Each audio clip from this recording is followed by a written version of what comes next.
Okay, तो कल हम लोग इस पिक्चर को डिस्कस कर रहे थे जिसमें एंटी माइक्रोबियल स्पीसीज जनरेट हो रहे हैं। कहाँ पर? फेगोलाइसोसोम में। और ये एंटी माइक्रोबियल स्पीसीज किसके हैं? ऑक्सीजन एंड नाइट्रोजन के।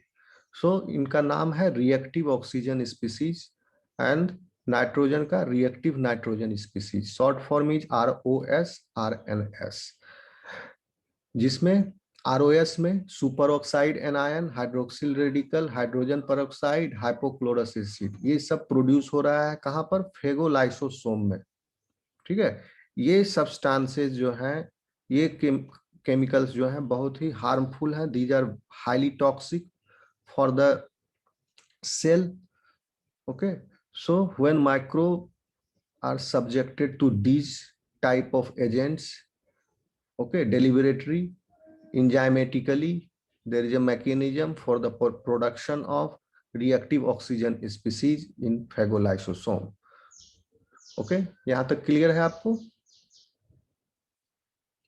Yes sir. Let's see. Reactive nitrogen species. Okay, so पहला एंजाइम जो है इसमें नाइट्रिक ऑक्साइड सिंथेज है। okay?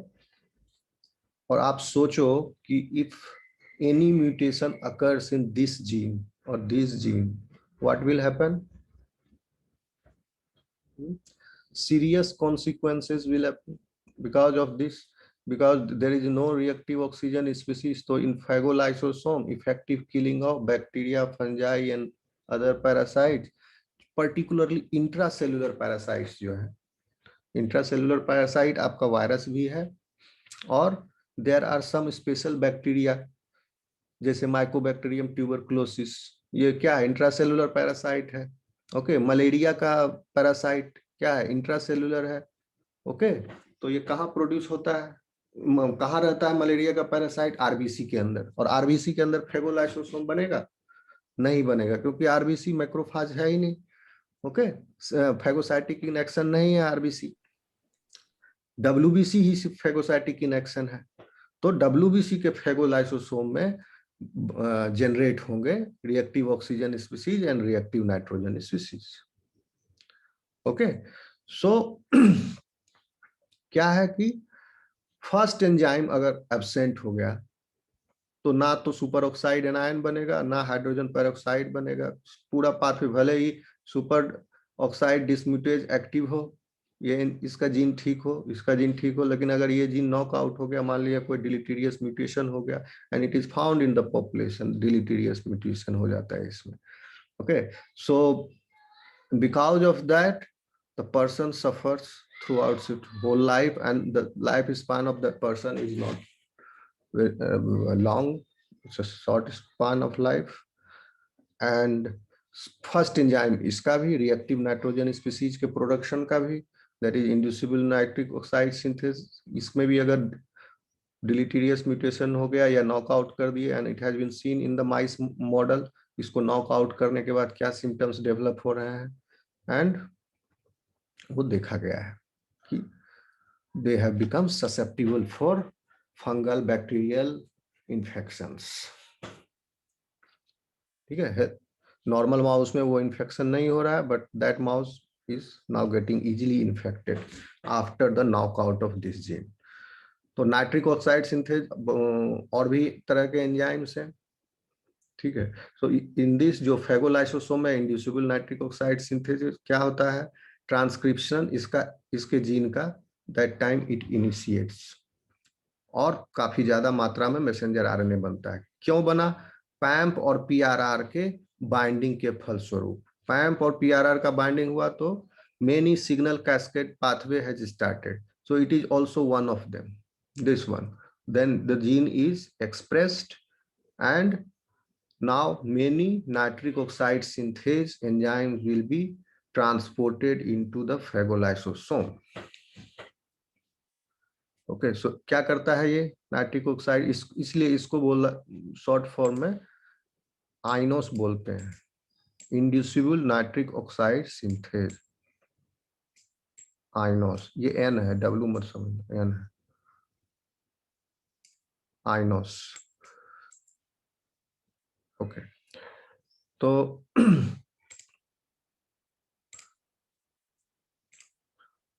एक का नाम है nitric oxide NO,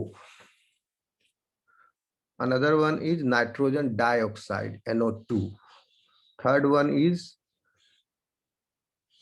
peroxynitrate ONOO minus. Okay, so कैसे प्रोड्यूस होता है? चूंकि इसमें नाइट्रोजन है, नाइट्रोजन कहाँ से आएगा?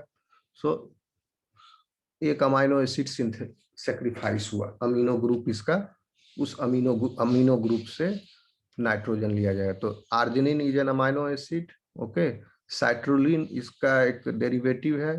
ओके, साइट्रोलिन इज आर्जिनिन मतलब कार्बन स्केलेटन हमको सिर्फ चाहिए उसमें एक नाइट्रोजन और ऑक्सीजन यहाँ पर।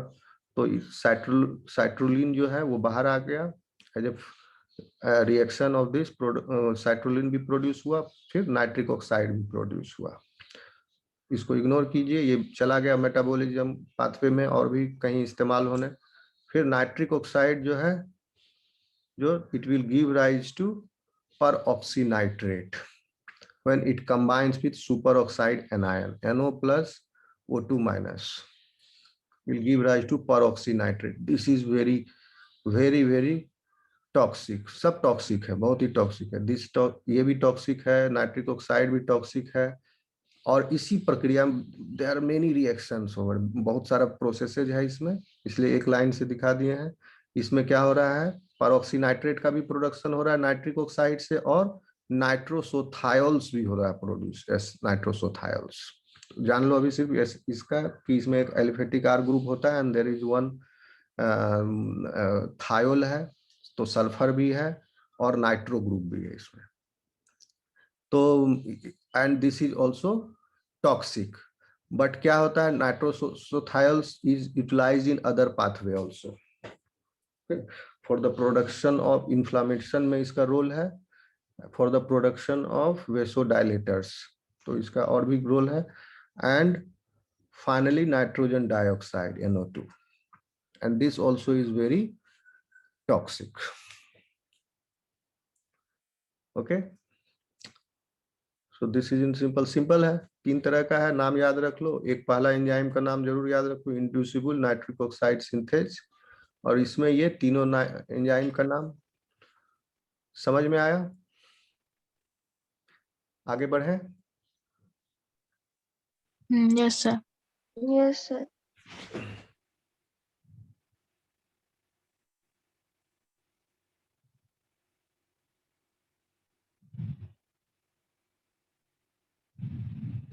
सर ये पेरोक्सीनाइट्रेट बना सुपर ऑक्साइड एनायन से रिएक्ट करके इन द प्रेजेंस ऑफ नाइट्रोसोथायोल्स नहीं नाइट्रोसोथायोल enzyme.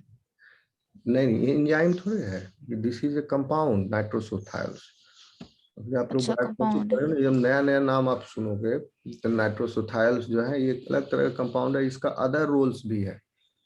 Okay, it is confirm to the phagolysosome, ये है टॉक्सिक, वहां पर फिर इसका मेटाबॉलिज्म होगा, okay, with other substrates, with other in the presence of other type of enzyme, and it will lead for production of a vasodilator compound, okay? And that vasodilator compound will come out of the phagolysosome, and then it will be secreted outside the cell. Remember, macrophages secrete many kinds of cytokines, messenger molecules, okay? Yes sir. But this is not a messenger molecule or a cytokine. This is another class of compound, okay, which will lead into the production of pro-inflammatory mediator like such as special class of vasodilators.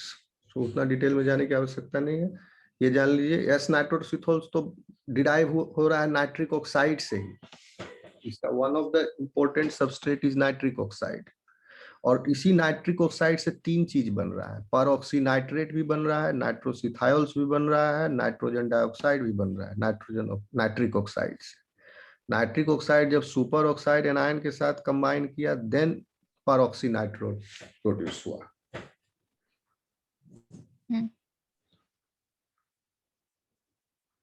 Okay, आगे बढ़े। Yes, sir. So all these reactive oxygen species and nitrogen species जो है, what they will do oxidative attack on microbes। ठीक है, oxidative attack है, सब जो है अपना ऑक्सीजन जो है they can give to that microbe or they will destroy that macromolecular supramolecular structure। तो ये सब जितना भी प्रोड्यूस होगा ऑक्सीजन, इसीलिए रेस्पिरेटरी बर्स्ट हुआ। क्या हुआ, क्या हो रहा है अभी तक? ऑक्सीजन जो आ रहा है, oxygen is what? Oxygen is dissolve in aqueous solution. Oxygen dissolve state में है, जैसे पानी में ऑक्सीजन डिजॉल्व रहता है। ओके तो साइटोप्लाज्म में ऑक्सीजन डिजॉल्व है, जो ऑक्सीजन नाक से लिए ब्लड से वो एक्सचेंज होकर के ब्लड में आया, ब्लड से फिर एक्सचेंज होके टिश्यूज में माइक्रोफाजेज में फिर एंटर किया करता है, प्लाज्मा मेम्ब्रेन के अंदर आया क्योंकि डिजॉल्व स्टेट में है, and then it is by simple process of diffusion, और अंदर में आया तो फिर वो चला गया कहाँ पर?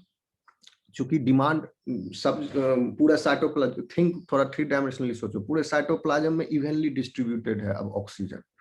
ओके लेकिन उसका कंजम्पशन जो है फेगोलाइसोसोम में बढ़ गया। पहले कंजम्पशन कहाँ हो रहा था? इलेक्ट्रॉन ट्रांसपोर्ट चेन में, याद है ना आपको? एरोबिक रेस्पिरेशन Yes, याद sir. हो? ठीक है, इलेक्ट्रॉन ट्रांसपोर्ट चेन में कॉम्प्लेक्स 4 का जो लास्ट जो इलेक्ट्रॉन एक्सेप्टर है, क्योंकि इलेक्ट्रॉन जो है NADH और FADH2 के द्वारा कॉम्प्लेक्स 1 से और कॉम्प्लेक्स 2 से लिया electron pair, and that is moving in the electron transport chain, और जो लास्ट में इलेक्ट्रॉन को एक्सेप्ट करता है दैट इज वो क्या है? उसका नाम ऑक्सीजन। ठीक है, and now this oxygen cannot be further reduced। ठीक है, जब ये इलेक्ट्रॉन ले लिया तब। ठीक है, but by this enzyme this will and it is reduced to H2O। ठीक है, ऑक्सीजन रिड्यूस हो गया। तो आप ये देखिए, ऑक्सीजन का कंजम्पशन जो है वो हो रहा है इलेक्ट्रॉन ट्रांसपोर्ट चेन में, और कार्बन डाइऑक्साइड का प्रोडक्शन कहाँ, किस पाथवे में हो रहा था? पूरा कार्बन निकल गया, यूटिलाइज हो गया। ओके, कहाँ हो रहा था? क्रेब्स साइकिल में पूरा कार्बन खत्म। ठीक है, पहला कार्बन 3 पायरुवेट से पहला कार्बन कहाँ निकला? क्रेब्स साइकिल के जो पहले वाला स्टेप था, पायरुवेट डिहाइड्रोजिनेज कॉम्प्लेक्स एंजाइम जो थे। ओके, PDH जहां पर एसिटाइल कोएंजाइम ए का प्रोडक्शन हुआ था, तो एसिटाइल कोएंजाइम में एसिटाइल ग्रुप आ गया, 2 कार्बन कंपाउंड, और पायरुवेट था 3 कार्बन कंपाउंड। तो पायरुवेट से एसिटाइल कोएंजाइम ए बनने में कोएंजाइम ए भी आया, और इसमें एक CO2 रिलीज हुआ। तो एक CO2 तो क्रेब्स साइकिल और आपका ग्लाइकोलाइसिस के बीच में एक CO2 रिलीज हो गया, और ये प्रक्रिया कहाँ हो रही है? माइटोकॉन्ड्रियल मैट्रिक्स में। ओके, ग्लाइकोलाइसिस साइटोसोल में हो रहा है, साइटोप्लाज्म में। उसके बाद पायरुवेट आया, mitochondrial outer membrane inner membrane दोनों को क्रॉस करके मैट्रिक्स में, माइटोकॉन्ड्रिया के अंदर वाले इसमें, और मैट्रिक्स में उसका क्या हो रहा है? कार्बन डाइऑक्साइड प्रोडक्शन हो रहा है माइटोकॉन्ड्रियल मैट्रिक्स में। ओके, तो और क्यों हो रहा है कार्बन डाइऑक्साइड प्रोडक्शन? क्योंकि पायरुवेट के बाद जो आगे के स्टेप्स हैं वो सब माइटोकॉन्ड्रियल मैट्रिक्स में हो रहे हैं। ठीक है, till pyruvate it is happening in cytoplasm. तो this first step enzyme pyruvate dehydrogenase is also present in mitochondrial matrix, और उसके बाद क्रेब्स साइकिल के सारे एंजाइम भी माइटोकॉन्ड्रियल मैट्रिक्स में है। ठीक है, तो फिर अब क्रेब्स साइकिल में एक NADH यहाँ भी निकलता है पायरुवेट डिहाइड्रोजिनेज के स्टेप पर, और क्रेब्स साइकिल में जहां जहां NADH प्रोड्यूस हो रहा है, ओके, वहां वहां CO2 भी रिलीज हो रहा है, सिर्फ एक स्टेप को छोड़कर। ठीक है, तो और इसमें कितना CO2 रिलीज हो गया? 2 बार। तो एंटर किया 2 carbon compound and 2 CO2 molecules are released in कहा क्रेब्स साइकिल। तो कार्बन जो है CO2 कहाँ रिलीज हुआ, और ये कार्बन कहाँ से आया, CO2 का कार्बन, कार्बोहाइड्रेट जो आप इंटेक किए या जो फूड इंटेक किए वो कार्बोहाइड्रेट में कन्वर्ट हुआ, वो कार्बोहाइड्रेट से आया CO2। आप छोड़ ये मत समझना कि जो ऑक्सीजन हम नाक से लिए उसमें कंबाइन हुआ कार्बन फिर वो CO2 बन के निकला, नहीं। आप जो ऑक्सीजन लिए वो वाटर बना। कहां पर वाटर बना, सेल के किस लोकेशन में वाटर बना, बेसिक भूल गए हो, अभी तो बताए हैं। कहां पर इलेक्ट्रॉन ट्रांसपोर्ट चेन हो रहा है, इलेक्ट्रॉन ट्रांसपोर्ट चेन में वाटर प्रोड्यूस हो रहा है। हेलो, यस कि no? Yes sir. Electron transport chain कहां पर हो रहा है, इनर माइटोकॉन्ड्रियल मेम्ब्रेन में, माइटोकॉन्ड्रियल मेम्ब्रेन। इनर अंदर वाला में, ठीक है। अंदर वाला जो मेम्ब्रेन है यहां पर हो रहा है इलेक्ट्रॉन ट्रांसपोर्ट चेन। और मैट्रिक्स के अंदर पायरुवेट आया तो सब CO2 यहीं अंदर मैट्रिक्स में रिलीज हुआ और इलेक्ट्रॉन ट्रांसपोर्ट चेन हो रहा है इसमें। और ये जो स्पेस है ये तो प्रोटॉन को स्टोर करने के लिए यूज होता है, प्रोटॉन पंप होता है, बाद में ATP सिंथेस प्रोटॉन को अंदर ले लिया, ठीक है, तो उस प्रक्रिया में ATP सिंथेसाइज होता है।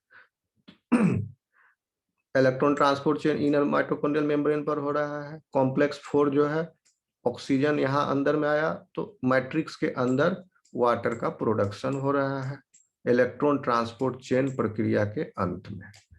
और क्रेब्स साइकिल भी इसी मैट्रिक्स में हो रहा है, इलेक्ट्रॉन ट्रांसपोर्ट चेन के पहले की प्रक्रिया। ओके, सो वो उसमें हो रहा है CO2 रिलीज और वो भी हो रहा है माइटोकॉन्ड्रियल मैट्रिक्स में। इसमें ऑक्सीजन कहाँ से आया माइटोकॉन्ड्रियल मैट्रिक्स में, चूंकि यहाँ ऑक्सीजन यूज हो रहा है माइटोकॉन्ड्रिया के इनर माइटोकॉन्ड्रियल मैट्रिक्स में, H2O बनते जा रहा है। बाहर में ऑक्सीजन साइटोप्लाज्म में डिजोल्व होकर के आ रहा है, से प्लाज्मा मेम्ब्रेन से क्रॉस करके ऑक्सीजन यहाँ पर कंजम्पशन हो रहा है, तो यहाँ ऑक्सीजन का कंसंट्रेशन धीरे धीरे लो हो रहा है। तो bye simple process of diffusion यहाँ पर जो साइटोप्लाज्म में हाई कंसंट्रेशन ऑक्सीजन है वो डिफ्यूज करके माइटोकॉन्ड्रियल मैट्रिक्स में आ गया। अब माइटोकॉन्ड्रियल मैट्रिक्स में वाटर भी हो रहा है, H2 भी हो रहा है, फिर ये लीक कर जाएगा, ठीक है।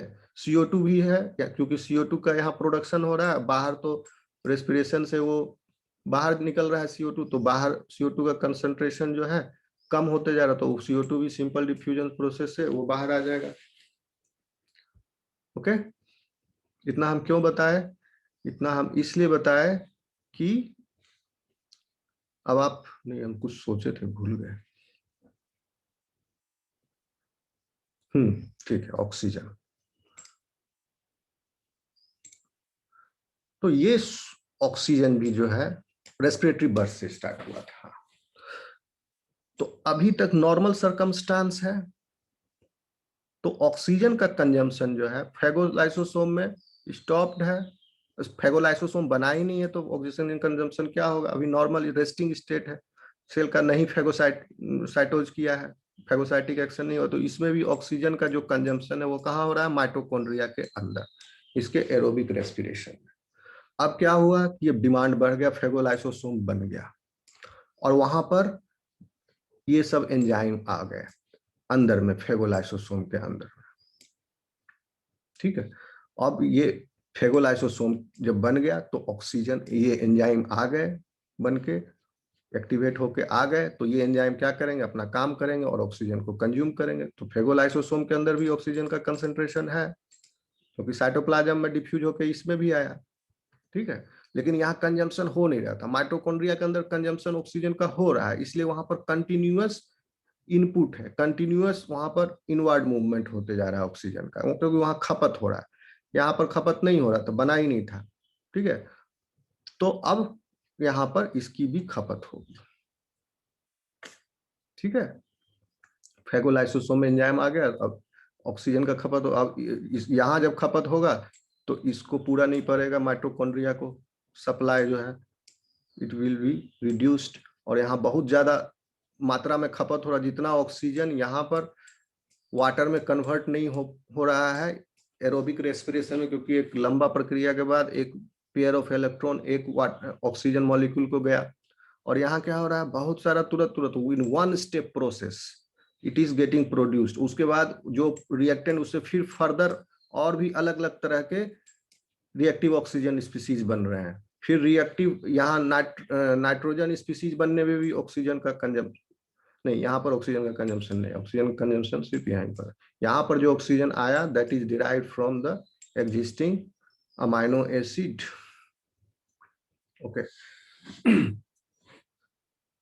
तो इसलिए फेगोसाइटोसोम में continuous consumption of oxygen takes place and as a result of which respiratory burst condition is developed।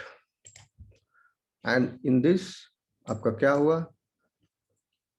Aerobic respiration stop हो गया या स्लो हो गया। अब माइक्रो इसमें क्या बोलते हैं मैक्रोफाज है, इसको इसका भी एनर्जी डिमांड हाई है, तो ये एनर्जी कहाँ से लेगा, एरोबिक रेस्पिरेशन स्टॉप हो गया तो it will obtain energy by glycolysis only in that case। तो ग्लाइकोलाइसिस से ज्यादा मिलता नहीं है, बहुत सारा साइकिल ग्लाइकोलाइसिस के होंगे, एनारोबिक मोड में जाएगा, लेकिन उसका कॉन्सिक्वेंस है पायरुवेट प्रोड्यूस होगा।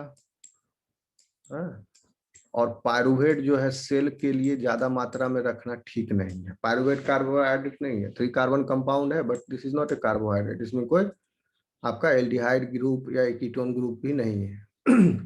तो इसीलिए पायरुवेट को इमीडिएटली कन्वर्ट कर दिया। अगर आगे का स्टेप रुका हुआ है, Krebs cycle, electron transport chain, क्योंकि यहाँ रुका हुआ ऑक्सीजन की कमी की वजह से, तो pyruvate will be converted into lactate. नाम सुने होंगे, लैक्टेट डिहाइड्रोजिनेज एंजाइम से लैक्टेट प्रोड्यूस हुआ।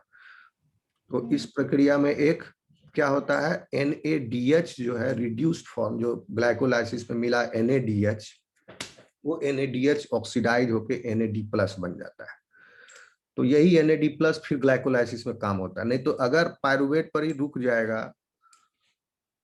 ठीक है, ग्लाइकोलाइसिस होकर के जो एंड स्टेप है, तो क्या होगा, कंटिन्यूअस ग्लाइकोलाइसिस चल रहा है तो NADH का प्रोडक्शन हो रहा है NAD से, तो NAD खत्म हो जाएगा, पुल ये पूरा रेट लिमिट हो जाएगा, ग्लाइकोलाइसिस भी स्टॉप हो जाएगा। अगर लैक्टेट नहीं बनेगा तो ग्लाइकोलाइसिस स्टॉप हो जाएगा।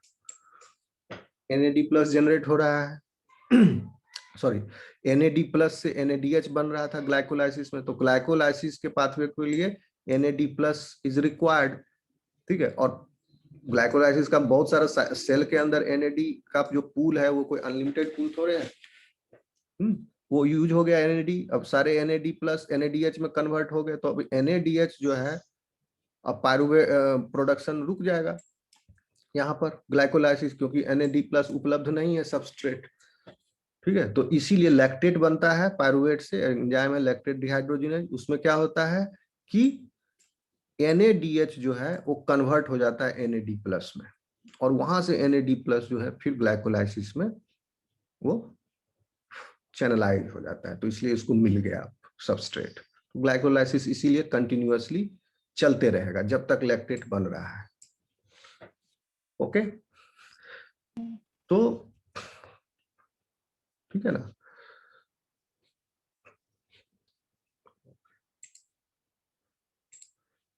कहने का मत, सॉरी स्क्रीन गायब हो गया क्या? Yes sir. Yes sir. अभी आ रहा है? Yes sir. Yes sir.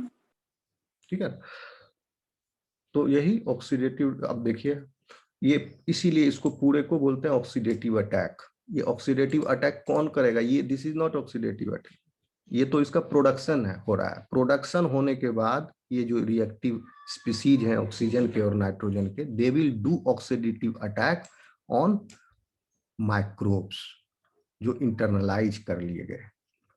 Okay, आगे बढ़े। Yes sir. Okay, see this oxidative attack on the phagocytosed microbes which occurs in neutrophils, macrophages, dendritic cells, employs highly toxic reactive oxygen species ROS and reactive nitrogen species RNS. Clear है? ये सब explain कर दिए, आगे चलते चलें जल्दी. Which damage intracellular components. Intracellular component cell के अंदर का कंपोनेंट भी डैमेज कर देगा. ठीक है, माइक्रोब्स का अभी क्या हुआ था, सेल वॉल टूटा और डिफेंसिन्स और एक और जो था उसका टेढ़ा नाम है, उसकी वजह से क्या हुआ, प्लाज्मा मेम्ब्रेन उसका डिसरप्ट हो गया, साइटोप्लाज्म कंटिन्यूअस हो गया. अब क्या उसके अंदर और भी कंटेंट्स हैं. ठीक है, सेल तो मर गया और कुछ जबरदस्त सेल थे वो नहीं मरे पहले वाले में, तो वो अब इससे मरेंगे. और सेल मरने के बाद माइक्रोब के अंदर उसका अपना एंजाइम, अपना साइटोप्लाज्मिक ऑर्गेनेल्स, उसका अपना nucleus, endoplasmic reticulum, Golgi body etcetera, ये सब निकलेगा. ओके, उसका अपना लाइसोसोम होगा. तो इस तरह से उसका कंटेंट जो है, माइक्रोब का content, that is also harmful if not digested. So that component, intracellular component, will be disrupted by these species effectively. So the reactive oxygen species are generated by the phagocytes' unique NADPH oxidase enzyme complex. Unique. This is NAD oxidase enzyme complex. ठीक है, एक तरफ इसका bind site जो है cytoplasm में है, दूसरा site is open inside. So NADPH enzyme, and this is large complex, also called as phagosome oxidase, which is activated when microbes bind to phagocytic receptors. ठीक है, सिंपल है, आपको समझाएंगे. पैम्प और PRR का बाइंडिंग हुआ तो मेनी सिग्नलिंग पाथवेज इनिशिएटेड, और इसमें ये भी है, बता चुके हैं कि which is activated, ये एक्टिवेट हुआ NADPH ऑक्सीडेज कब, जब माइक्रोब जो है फेगोसाइटिक रिसेप्टर से बाइंड किया. फेगोसाइटोसिस होने के शुरुआती स्टेप में ही जो बाइंडिंग हुआ पैम्प और PRR का initial contact,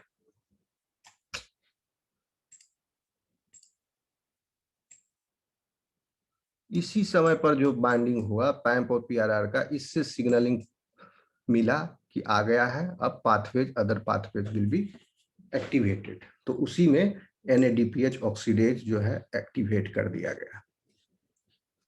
okay, when microbes bind to the phagocytic receptors. ठीक है, तो माइक्रोब के ऊपर पैम्प, फेगोसाइटिक रिसेप्टर्स कौन हो गए, ऑप्सोनिन रिसेप्टर्स और PRRs. The oxygen consumed by phagocytes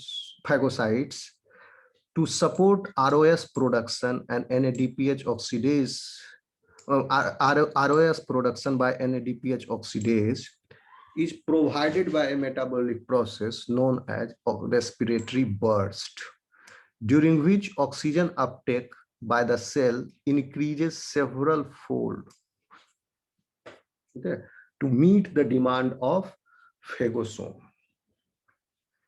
So NADPH oxidase converts oxygen to superoxide ion O2. ये सब एक्सप्लेन कर दिए, लिखा हुआ है यहाँ. NADPH oxidase enzyme convert किया ऑक्सीजन से superoxide anion O2 with ROS generated by the action of additional enzyme are hydrogen peroxide and hypochlorous acid, the active component of household bleach. ठीक है, तो ये सब भी ये डिस्ट्रॉय कर दे रहा है. यहाँ पर प्रोड्यूस किया जा रहा है for the destruction of microbe. अब देखिए, generation of reactive nitrogen species क्या है. The generation of reactive nitrogen species requires the transcriptional activation of the gene for the enzyme inducible nitric oxide synthase, iNOS. इसका transcription हुआ gene का और आइनोस enzyme बनाया गया. इसका भी सिग्नल कहां से आया, पैम्प और PRR से. Called that to distinguish it from related nitric oxide synthesis. in other tissues. So this is different nitric oxide synthase. So expression of INOS is activated by microbial components binding to various PRRs. Okay. So INOS oxidizes L-arginine to yield L-citrulline and nitric oxide. Okay. और nitric oxide बना तो it is a potent antimicrobial agent. ठीक है. और in combination with superoxide ion, what it is giving rise to, generated by the first enzyme of this generation of reactive oxygen species. superoxide anion आया, join किया nitric oxide से, giving rise to परऑक्सीनाइट्रेट. तो परऑक्सी in combination with super oxide ion generated by NADPH oxidase. कौन बना? परऑक्सीनाइट्रेट. देखो लिखा होगा microbial component bind to INOS oxidizes L-arginine to L-citrulline and nitric oxide, a potent microbial agent, in combination with superoxide anion generated by, यहाँ पर वो छूट गया कहीं, अच्छा नहीं कॉमा है, sorry, generated by NADPH oxidase, comma, NO produces an additional reactive oxygen species peroxynitrate. ठीक, समझ में आया? आगे बढ़ते चले. सेम बात है जो हम एक्सप्लेन किए हैं. आइनोस, यहाँ फुल स्टॉप है. आइनोस ऑक्सीडाइजेज L-arginine टू L-citrulline, और उसके बाद हुआ फर्स्ट स्टेप है ये रिएक्टिव ऑक्सीजन नाइट्रोजन स्पीसीज के प्रोडक्शन का, बना नाइट्रिक ऑक्साइड. देखिए L-arginine जो है आइनोस के प्रेजेंस में L-citrulline इससे कट के निकल के अलग हो गया, और सिर्फ NO जो है नाइट्रिक ऑक्साइड बच गया, जिसका काम है आगे. और नाइट्रिक ऑक्साइड सिंथेस यही कह रहा है. आइनोस oxidises L-arginine to yield L-citrulline and nitric oxide, and this nitric oxide is a potent antimicrobial agent. Full stop. In combination with superoxide ion,